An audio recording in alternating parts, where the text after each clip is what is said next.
Good morning, students.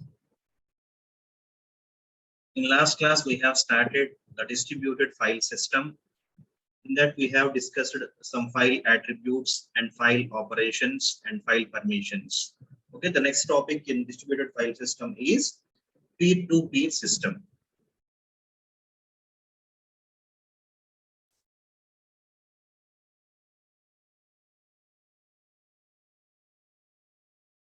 See here, this peer-to-peer system is called as P2P system. Here, this diagram shows you how the peer-to-peer systems are. In P2P applications, a node may act as both client and server. See here this is an internet and these are nodes which are connected through internet. Here there is no server. That is the reason why here the node will act as client and as well as server. Here all nodes in client server model, the cloud, we have several clients and server, but in P2P system all nodes are equals. Here peer-to-peer is a type of architecture in which nodes are interconnected with each other. Nodes are interconnected with each other and share the resources with each other without central controlling server. Here, as shown in the previous diagram, see here, in peer-to-peer system, there is no central controller. Central controller is nothing but a server. All nodes which are interconnected. Interconnected means interconnected nodes are sharing the resources, okay, without using any server. Okay, next point. Here the main objective of P2P system is to balance the network traffic and reduce the load on the primary host. Here all nodes will share the load, and that will result in a balancing of network traffic. That will balancing of network traffic and reduce the load on the primary host. Here, P2P system allows us to construct such a distributed system or a application in which all resources and data is contributed by the host over the network. Here, these P2P systems construct a distributed system. Okay, distributed system means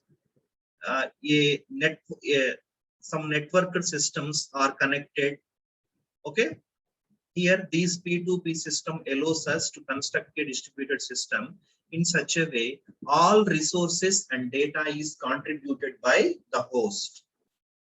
Here in client server model, data is contributed by sometimes servers, clients. In this, all data is contributed by hosts over the network. Next one. Their operation does not depend on existence of any centrally administrated systems. Okay, these operations, whatever the operation is performed, that does not depend on existence of any central administrated system. Okay, all will be controlled by the hosts only. Last one, BitTorrent and Skype. You know, these two examples of P2P applications which is used for digital content distribution. All we know about Skype, right? By using Skype is the best example. By using this, we can perform VoIP, voice over IP, and this is the best example of P2P application, and this will be used for digital content distribution. Next one, characteristics of peer-to-peer systems. Coming to the characteristics,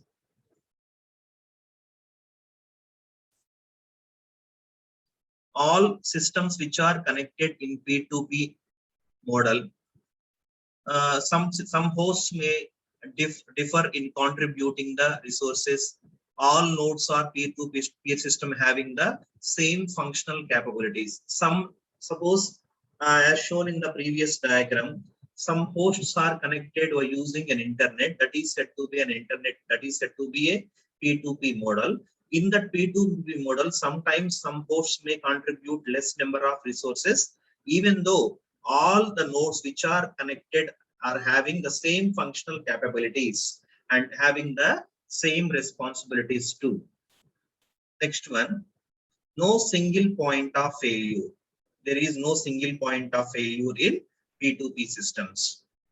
Next point, its correct operation does not depend on the existence of any centrally administrated system. Okay, here we are not using any centrally administrated system, right? So, and by using this, we can achieve the better scalability. We can achieve the better scalability. And coming to the challenge of designing the P2P network is all the peers which are connected to the internet, but how they know which address each peer has, and how does a given peer make sure communicating with the correct peer. See here,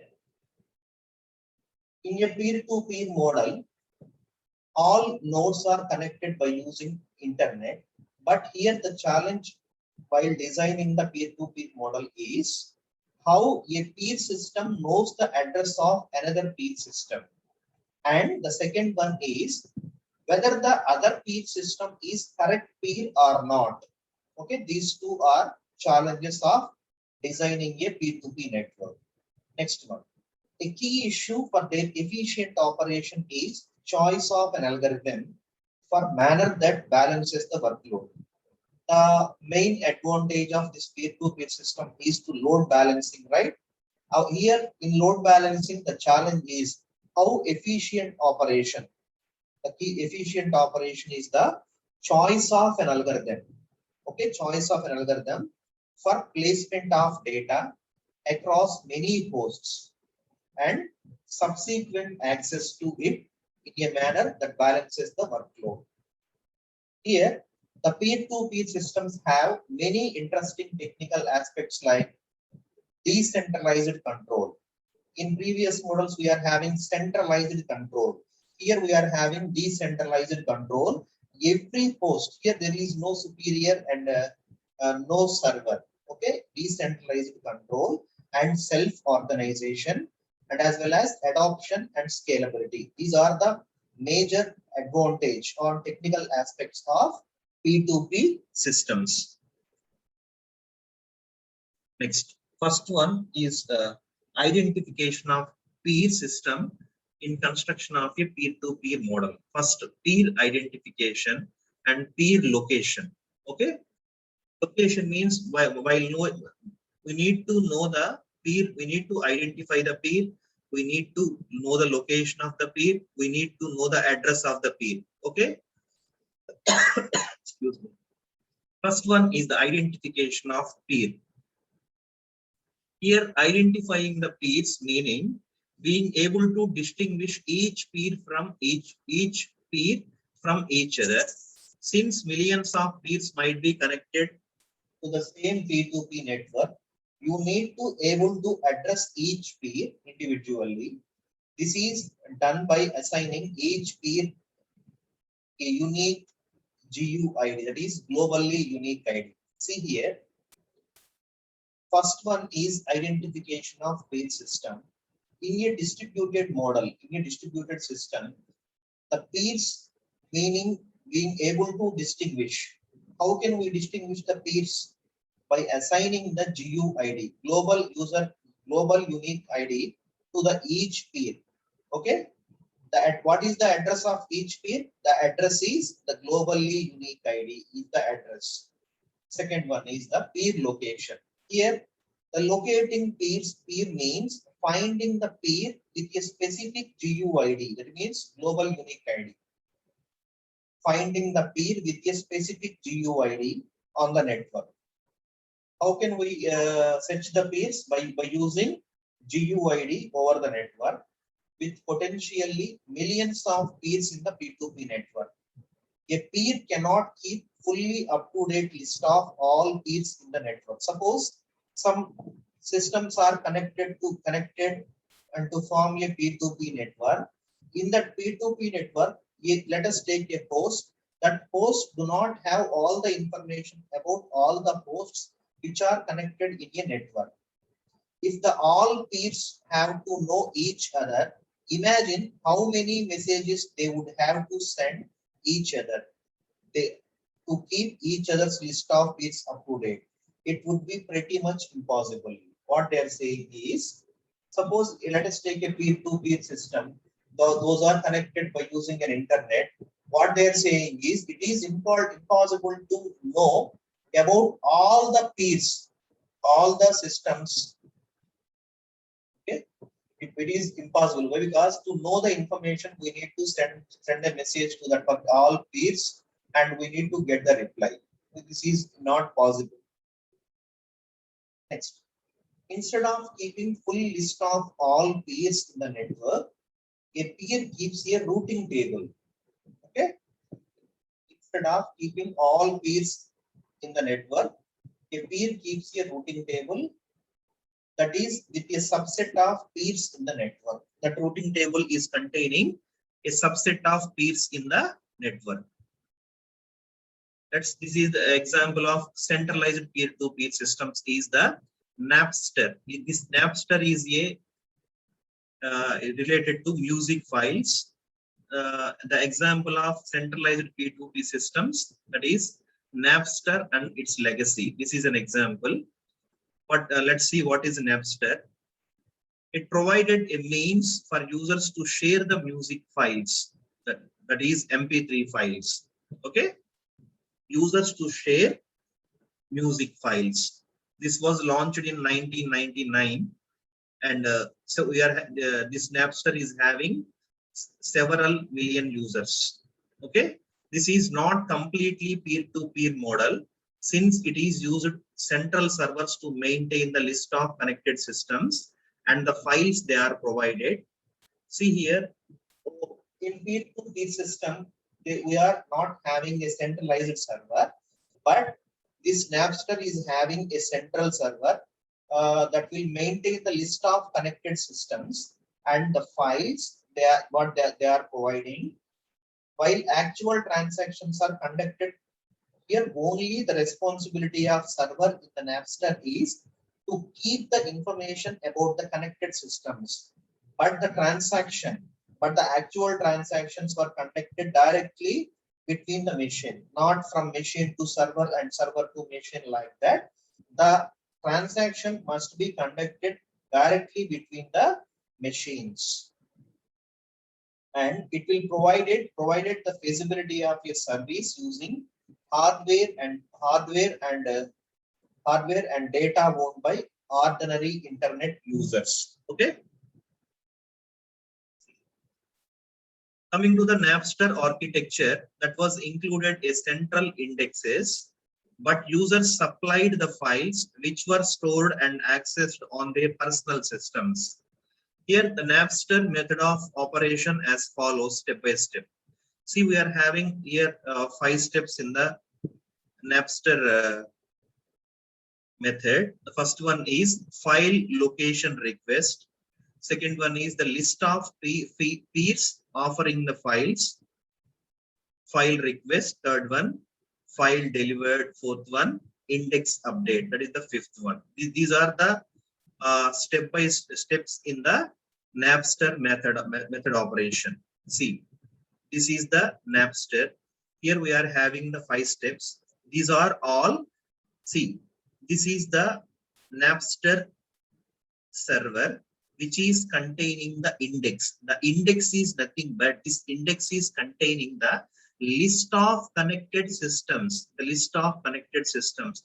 This index will be maintained in the Napster server. All other communication happens directly from system to system. The first one is file location request. Okay, the file location request will goes to the Napster server, and the file location information will be given to the host. Second one, the list of peers offering the file. Okay, what the Napster server will give first. These are peer-to-peer systems. Let us assume it is a host. First file location request has been given by a system. Okay, Napster server index containing the information of connected system. It will give the list of peers that are offering the file which is requested. The requested file is offered by list of peers that will be given in the second point. Third one, for the system. See here, this is the file request, and after requesting the file, that host will be delivered the file, and after that the index will be updated. Why? Because the requested file the requested file is delivered, right? After delivering the requested file, the index will be updated in the Napster server index. Okay, this is, I am explaining once again. The diagram shows you the peer-to-peer system, peer-to-peer model, which is containing hosts and the Napster server index. Here, the first one is any one peer which is requiring a file will request the location of the file. Okay, the Napster index server is containing the information about the all connected systems. So the Napster server index will give the list of peers offering the file. Okay, by taking that information, the requested host will send a file request. After receiving the file request, the host will deliver a file. After delivering a file, the index in the name Napster server will be updated. Okay, this is about Napster and Napster model.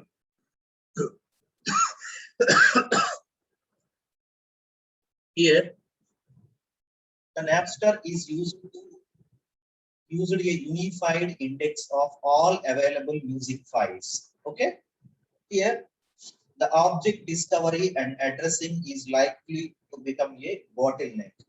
Okay, once the object is found, the addressing is likely to be a bottleneck. Music files are never updated, avoiding anyone need to make all replicas of files consistent after updates. See, these music files are not never updated, avoiding any need to make all replicas of file consistent after updates. Here, there is no guarantee requiring of concerning the availability of individual files. If your music file is temporarily unavailable, that means if a system, a host requests for a file, the music file is temporarily unavailable. It can be downloaded later when it was available. This reduces the requirement of dependability of individual computers and their connections to be the connections to the internet. Next one is net. Okay, up to this point, we have completed peer-to-peer systems, Napster and its legacy. Now,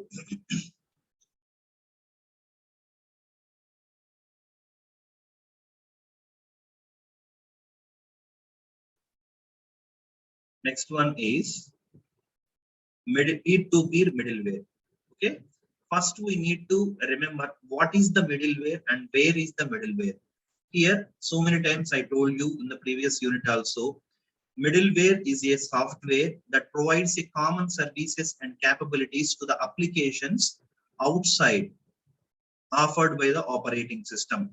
That is in between the operating system and application. The middleware is the software which is in between the user applications and operating system. By using this middleware, the data management, the application services, messaging, authentication, all will be commonly handled by this middleware. I'm repeating once again. The major functionalities of middleware is data management, application services, messaging, authentication. All in this information will be done by the middleware. Now comes to the point peer-to-peer middleware. Here, this is to provide peer-to-peer middleware is to provide a mechanism to access the data resources anywhere in network. Okay, this will provide a mechanism to access the data resources anywhere in the network. Coming to the functional requirements, peer clients need to locate and communicate with any available resource, even though the resources may be widely distributed. Even though the resources are widely distributed, these can find and they can communicate with all the resources which are widely distributed, and add and remove resources, add and remove new hosts. They will do was adding and removing of resources and adding and removing of new hosts. Here, the interface to application programmers should be a simple and independent of types of distributed services. Here, this peer-to-peer middleware will provide an interface to the application programmers that should be simple and independent of all types of distributed resources. These are the functional requirements of peer-to-peer middleware. Coming to the non-functional requirements of peer-to-peer middleware. Here, first one is non-functional requirement is global scalability. Here, the peer-to-peer middleware must be designed to support the applications that access millions of objects and hundreds and thousands of hosts. Here, the global scalability is nothing but this peer-to-peer middleware must be designed to support the all type of applications and that access the millions of objects and hundreds and thousands of computer systems. Okay, this is known as the global scalability. The main feature next one is load balancing. Here, the performance of any system is designed to exploit a large number of computers depends upon the balanced distribution of work across them. Here, the major one is that whenever coming to the performance of a system is designed a large number of computers. A large number of computers depends on the balanced distribution of workload across them. For the systems we are considering, this will be achieved by a random placement of resources together with the use of replicas of heavily used resources.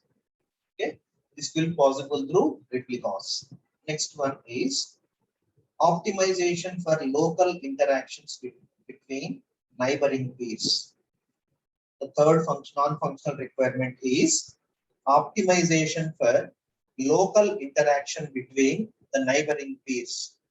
Here, the middleware should aim to place resources close to the nodes and access them most. Here, instead of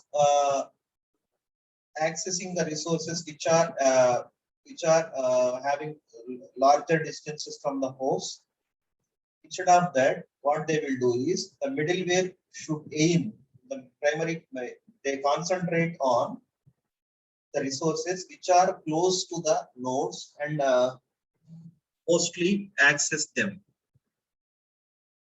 Next one, accommodating to highly dynamic host availability. Here, as the host join the system, as the host leave the system, okay, as the host join the system, they must integrate it into the system and the load must be redistributed. Similarly, as the system, as the host, I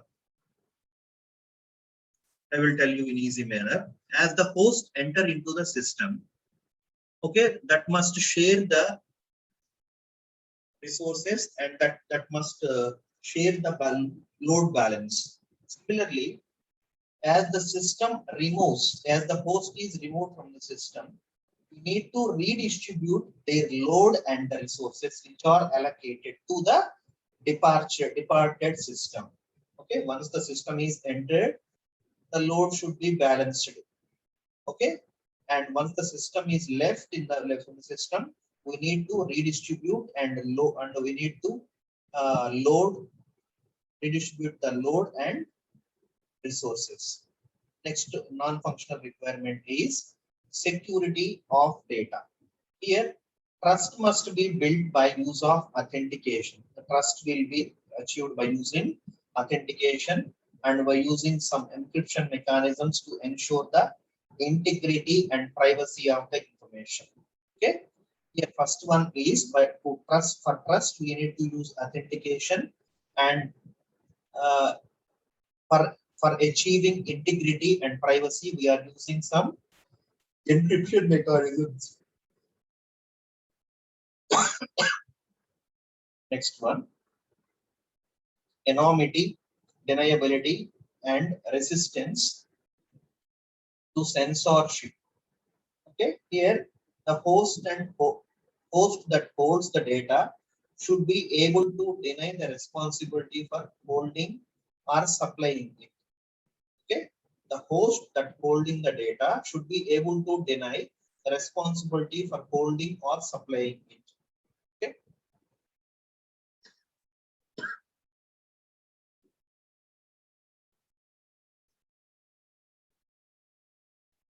Next topic is overlay networks. Okay, I will tell you the introduction about the overlay networks. Till this point, we have completed the P2P systems, and after that we have discussed about in P2P systems. The next second concept is P2P middleware. Next one is overlay networks. Coming to overlay networks, it is a virtual network. Overlay network is a virtual network of nodes and logical links that is built on the top of existing network. Top of the existing network. The purpose of implementation of a network service that is not available in the existing network. Suppose we build a network for a purpose. Here, the purpose of implementing a network is not available in the existing network. Then we will call a overlay network. This is a virtual network of nodes and logical links that is built on the top of original existing network. Okay, I have shown in the diagram. The below one is the physical network, which is containing some nodes. The above one is the overlay network. The uh, physical network is built, but the purpose is not fulfilled. Okay, so we are using the overlay network. Here, the internet is an overlay network. The internet is an overlay network. The main goal is connect local area networks built on local area networks. Example is Ethernet and phone lines, and add an internet protocol header to all packets. Okay, let's hope you can all understand about the overlay. Overlay. It's above the physical network. It is the virtual network. Okay, it will be used. The purpose of the original network is not available. So this is the clear diagram of overlay network. It is consisting of logical links, the physical network, the below one. Here, Skype as overlay network. Okay, this topic we will discuss in the next class. Okay, thank you, students.